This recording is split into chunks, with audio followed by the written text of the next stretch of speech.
दोस्तों, साल 2014 से जब से मोदी सरकार सत्ता में आई है, तब से भारत ही नहीं बल्कि विश्व में भी सनातन धर्म का एक अलग ही महत्व देखने को मिल रहा है। साल 2014 से पहले जहां किसी भी मुस्लिम देश में भारत के किसी भी त्यौहार की ना तो बधाई दी जाती थी और ना ही अपने देश में पूरी स्वतंत्रता से मनाने की अनुमति मिलती थी, वहीं भाजपा के सत्ता में आने के बाद से हालात पूरी तरह से बदल गए हैं।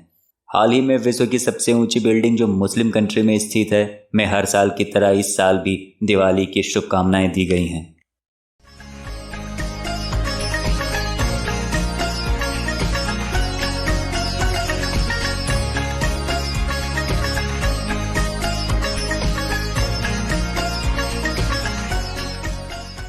इसके साथ ही हाल ही में इटली की कुछ महिलाओं का आरएसएस यानी राष्ट्रीय स्वयंसेवक संघ की प्रार्थना नमस्ते सदा वत्सले मातृभूमि गाने का वीडियो भी बड़ी ही तेजी से सोशल मीडिया पर वायरल हो रहा है। नमस्ते सदा वत्सले मातृभूमि। आखिर कैसे सनातन संस्कृति का सऊदी अरब ही नहीं बल्कि इटली तक परचम लहरा रहा है, और क्यों इटली की नई प्रधानमंत्री ने अपने देश में कोई भी नई मस्जिद न बनवाने का निर्णय लिया है, ये सब देखने के लिए वीडियो के अंत तक बने रहिए। उससे पहले एक निवेदन, अगर आप चैनल पर नए हैं तो कृपया सत्य सनातन से जुड़े रहने के लिए चैनल को सब्सक्राइब अवश्य करिए। हाल ही में इटली के प्रधानमंत्री बनने वाली जॉर्जिया मेलोनी का एक वीडियो सोशल साइट्स पर काफी तेजी से वायरल हो रहा है, जिसमें वो मुस्लिम समुदाय को लेकर नए कानून बनाने की बात कह रही हैं। वीडियो में जॉर्जिया मुस्लिमों के खिलाफ आक्रामक बयान देती नजर आ रही हैं। जॉर्जिया कहती है, हम लोग अभी एक ऐसे जगह पर खड़े हैं जहां पर एक नए मस्जिद का निर्माण होना है, लेकिन हम यहां पर पहुंच गए और हमने नए मस्जिद के निर्माण को रोक दिया है। जब तक हम नया कानून नया नियम नहीं बना लेते हैं, तब तक किसी भी नए मस्जिद का निर्माण नहीं होगा। हम मस्जिदों के निर्माण को रोक देंगे क्योंकि ये हमारे देश के नागरिकों की सुरक्षा के लिए जरूरी है। ये कानून लोगों की सुरक्षा के लिए जरूरी है। उन्होंने वीडियो में आगे कहा कि हम इमामों के लिए प्रोफेशनल कानून लेकर आएंगे और उन्हें वो पालन करना होगा। हम जानना चाहते हैं कि मस्जिदों के अंदर किस तरह के लोग शिक्षा देने के काम करते हैं, वो शिक्षा देने के लायक हैं अथवा नहीं। जॉर्जिया ने कहा, चूंकि हम इटली में रहते हैं इसलिए इन लोगों को इटली के कानून का पालन करना होगा, और हम इटली में रहते हैं इसीलिए मस्जिदों के अंदर जो भी बातचीत होगी वो इटालियन भाषा में होगी, ताकि वो जो कह रहे हैं उसे हर कोई समझ सके। इसके साथ ही हम ये भी जानना चाहते हैं कि इन मस्जिदों को कौन फंड कर रहा है, क्योंकि इसमें कोई रहस्य नहीं है कि इन मस्जिदों को ज़्यादातर कट्टरपंथी देशों से फंड किया जाता है। इन मस्जिदों को सऊदी अरबिया और कतर जैसे देशों से फंड किया जाता है, जहां पर हाथ के बदले हाथ काट लेने का कानून है, जहां पर बात बात पर फांसी देने का कानून है, जहां पर पत्थर मारना सजा में शामिल है, और जहां पर महिलाओं के पास कोई अधिकार नहीं है। इन देशों में जैसा शासन है वैसा हम अपने देश इटली में कभी नहीं देखना चाहेंगे, और उसका कोई भी प्रचार हम अपने देश में नहीं करना चाहेंगे।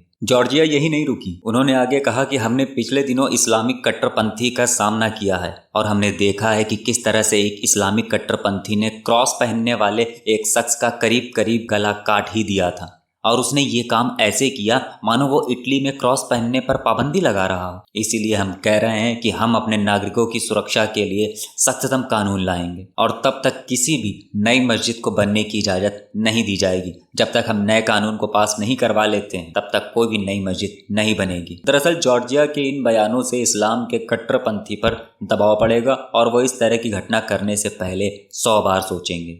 इधर नई प्रधानमंत्री का ये बयान सुर्खियों में चल ही रहा था कि इसी बीच आरएसएस की प्रार्थना का एक दिलचस्प वीडियो सोशल मीडिया साइट्स पर बड़ी ही तेजी से वायरल होता है।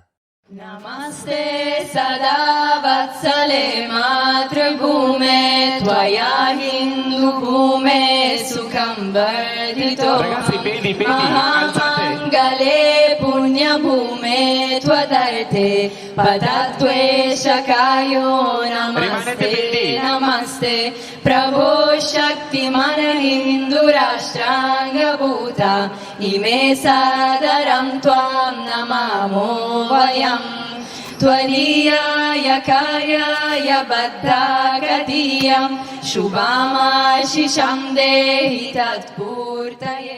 दरअसल इस वीडियो में इटली की कुछ महिलाएं आरएसएस यानी राष्ट्रीय स्वयंसेवक संघ की प्रार्थना नमस्ते सदा वत्सले मातृभूमि बड़ी ही खुशी मन से गा रही हैं। भारत में 70 सालों तक राज करने वाली कांग्रेस सरकार ने अपने शासनकाल में कई बार आरएसएस को आतंकी संगठन घोषित करने की नाकाम कोशिश की, लेकिन भारत के ज्यादातर लोगों के दिलों में राज करने वाला संघ सिर्फ एक संगठन ही नहीं है, बल्कि जब जब भी भारत देश के अंदर या बाहर भारतीयों की मदद या उनकी रक्षा की जरूरत हुई है, तब तब संघ ने सदैव बढ़ चढ़कर हिस्सा लिया है। वो चाहे यूक्रेन से भारतीय छात्रों को वापस निकालना हो या कोरोना के समय भोजन वितरण या रात्रि विश्राम की व्यवस्था करनी हो। इसीलिए न सिर्फ भारत बल्कि आरएसएस विश्व का सबसे बड़ा संगठन है, जो दूसरों की सहायता करने के लिए सदैव तत्पर रहता है। आज उसी आरएसएस की प्रार्थना राहुल गांधी के ननिहाल यानी सोनिया गांधी जी के मायके में गाई जा रही है। सोच कर देखिए कांग्रेस पार्टी के दिग्गजों पर क्या बीत रही होगी। और कमेंट करके जरूर बताइएगा कि आपको कैसा लगा। जय हिंद, जय भारत, जय सनातन।